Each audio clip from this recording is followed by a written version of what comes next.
It's time for your real fake news update, not brought to you by Pfizer. We're looking more into the AOC campaign trail. We've been covering this. As you guys know, we had Kit Cabello on here, Hardlens Media, a couple of weeks ago for our 100th episode. We were talking about how the mainstream, the establishment, is positioning AOC. There seemed to be a debate about whether she's following in the path of Bernie Sanders, Bernie 2.0, or I don't know, maybe we would call it Bernie 3.0 since Bernie tried it 2 times. Is she another example of the sheep herder that distracts us from a movement that is supposed to be a populist movement, supposed to be fighting the oligarchy, as that was actually the catchphrase of the tour they just went on, Bernie and AOC. The sheep herding effect is that they pretend they're fighting something. They sheep herd everyone away. It's the Pied Piper effect. And then at the last minute, she tells us to vote for the establishment candidate, as Bernie did twice, once after the next, and people keep falling for that one. However, there's another take on this, and it might be less about a Bernie 2.0 or 3.0, more about an Obama 2.0. Because it seems like the mainstream is kind of starting to get behind her and saying she's somebody who can bring everyone together. And anytime you start hearing words like moderate to describe a candidate, then that means the establishment is bringing that person, crossing over to the other side, or whatever you want to say, bringing people together from all sides, the moderate. So let's see how Joe Scarborough covers this on Morning Joe this morning. Here we go. Alexandria Ocasio-Cortez is passing on the chance to seek the top Democratic position on the Oversight Committee. The New York Democrat ran for the job last year, but lost to Congressman Jerry Connolly, who's now stepping back from the role for health reasons. She cited her party's preference to select more senior members of Congress for leadership roles as an obstacle to a potential run. So just to be clear, this is about setting up an actual run. So I'm going to be absolutely clear. Her getting, not being distracted by these other positions in the Congress is about positioning for the 2028 run, just to be very, very clear here. Ocasio-Cortez has been drawing large crowds alongside Senator Bernie Sanders at rallies around the country in opposition to President Trump's policies. Rev, nobody ever said that Congress was a meritocracy. I understand that AOC may be more progressive than a lot of people. I also understand that she's one of the most articulate, exciting people in the Democratic field. There we go with the articulate and exciting. Wow, it's familiar. We heard that. We heard that with Obama. So articulate, so exciting. Interesting. Goes out with Bernie Sanders too. And yeah, she just draws so many people. It's very good, very effective in hearings. We've seen a lot of people. Nancy Pelosi was a progressive. When Nancy became leader, she realized she needed to represent the entire caucus. AOC certainly could do that as well. I love it. I love it. Nancy Pelosi was a progressive. I love it. That's hilarious. So it's just a matter of how you package it. Everything's just packaging. These guys will fail to talk about any of her right-wing policies. Of course, that will never be talked about. The war mongering, the war the funding of a genocide, those things won't be talked about. This is about whether you can take this radical lefty and move her as a moderate into the center and attract everybody around her the way Nancy Pelosi did. But again, this is all they're spinning the right-wing warmongering policies and pretending this is some sort of left-wing bring everyone together moment, which we know the left has not been good at bringing anybody together at all. So this is interesting. Let's hear a little more of this. After the election, she was going around talking to people who voted for her and Donald Trump, saying, "I want to understand why did you do that? What's it? What don't I understand?" Listen, Democrats. I mean, and we're going to talk to Dave Weigel about this in a second. Their approval rating is just absolutely disastrous. They don't need to keep getting people like in retirement, past retirement age, being their voice. They need somebody young like AOC. And again, it's not about ideology. She can carry the message forward for a Democratic Party that really needs to reach out to younger Americans. They need to reach out to younger Americans, and they need to reach out in an authentic way. I think that what makes AOC effective is not only that she's younger, but that she comes off authentic without saying, I'm trying to kick the older crowd aside, because it was very important. She did that tour with 83-year-old Bernie Sanders, while some of the younger members of Congress saying the old guard needs to retire. She's showing a balance and a maturity as a young person and a message that penetrates. And by the way, what a great message to have. You've got all these Ivy League boys, that are in the Trump administration that went all the, no offense to Ivy League boys here or anywhere, but all these guys, billionaire Ivy Leaguers, right, attacking her, going, oh, she's an elitist. She's like, right. What do you do? I was like a bartender or a barista or whatever she was. She's like, what are you talking about? Right. I had to work my ass off to like stay one step ahead of creditors and debtors. That's the storyline. That's going to be the storyline. I'm starting to lean more and more towards Obama 2.0 than Bernie 3.0. That's what we're gearing up for here. It's all the packaging.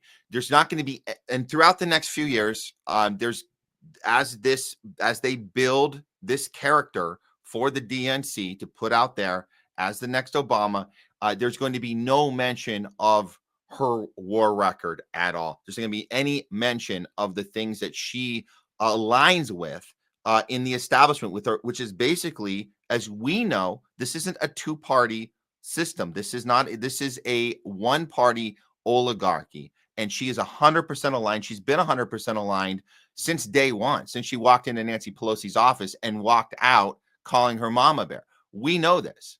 So this packaging is going to be very easy. I actually think that if there was ever, a room of people sitting around figuring out what are we going to do next for the DNC, for the establishment, what are we going to do?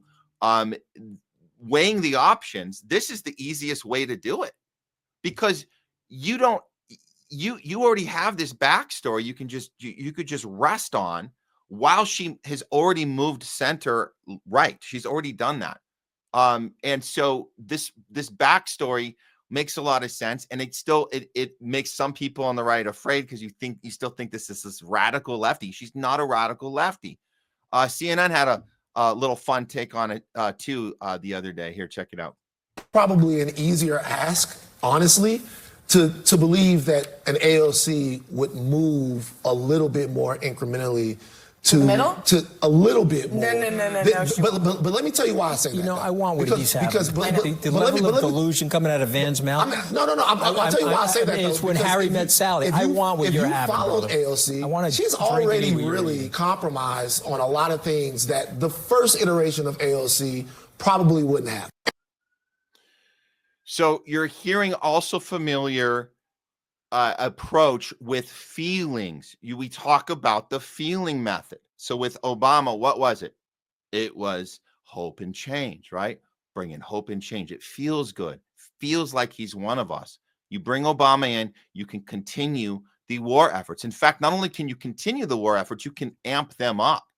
Dick Cheney and George W. Bush only got us into two illegal regime change wars.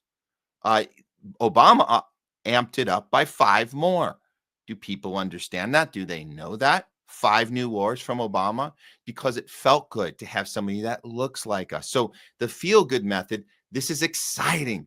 It's thrilling. These are just get used to that. This is, again, they tried this with Kamala. They're not always successful at this, or they're successful at sheep herding us away from an actual movement. So the success, whether it was Bernie 1.0, 2.0, we got to take on the military industrial complex. We got to take on the oligarchy. And then he was too much.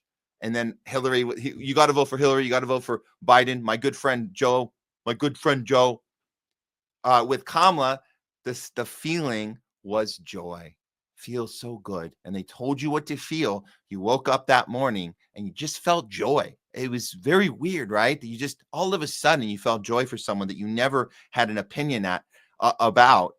At the best, you didn't have an opinion about. At the worst, you already had a very, very negative opinion of this person, and she could not be a functionable vice president. She was not a functionable candidate for president previously. So the feelings they're telling you, just get ready, get used to the feelings for AOC, and you're going to stop hearing language like radical lefty as they kept, and that's the difference. They kept saying radical to Bernie, and they kept that label on him so he could then move us, sheep herd us away and move us right back in to the establishment.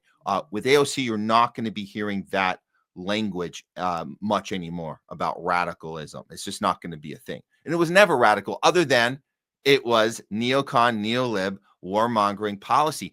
Always look at the action. Look at the stuff she's doing. She's literally funding a genocide.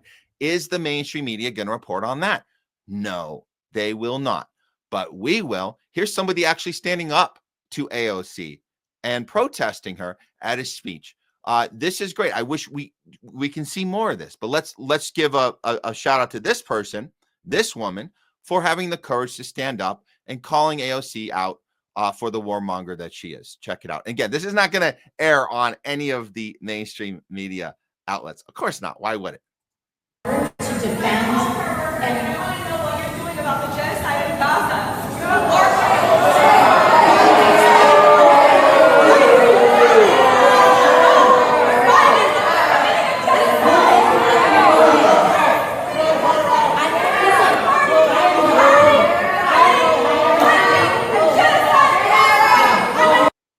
What are you going to do about the genocide in Gaza that you're funding, actively funding? And all the crowd is boo, boo. How dare you? How dare you hold her accountable for her actions? We don't do that in the Democratic Party. No, we like feelings, and that doesn't feel good. So boo. No, keep going. Keep going.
Shame on you. And she's ready to get escorted out.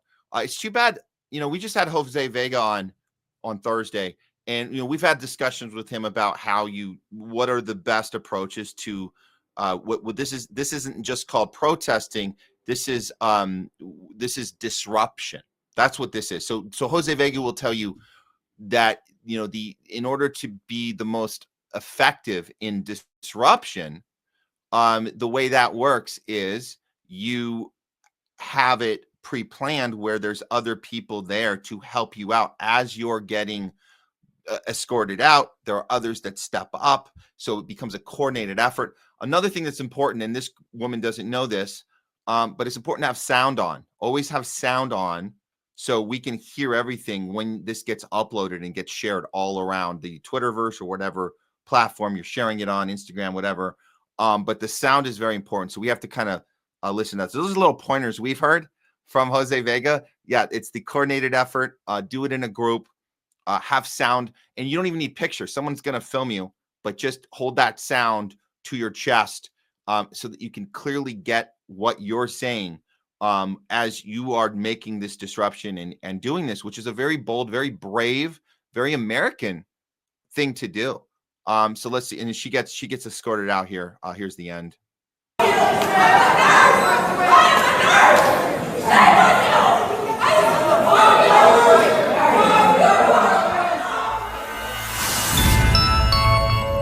There it is. And that part will never be covered by Joe Scarborough and the gang over at Morning Joe or the CNN family panel or obviously not Fox and Friends or any of those. So none of those are no one's gonna cover this because all of the media is in on it. The war efforts, the greater Israel, the constantly pushing that anti-Semitism is the most dangerous thing we have going on in our country right now. So they will never ever cover this when they should. If you really like Fox News, if you want to make AOC look bad, show this, but they won't because this isn't the way they're allowed to show her looking bad. They have to find another spin. Like if the next time she wears a dress that says tax the rich, that's gonna be the thing they cover, not this. So luckily we're here to do this because we're not sponsored by Pfizer. And that's why this is a real fake news update.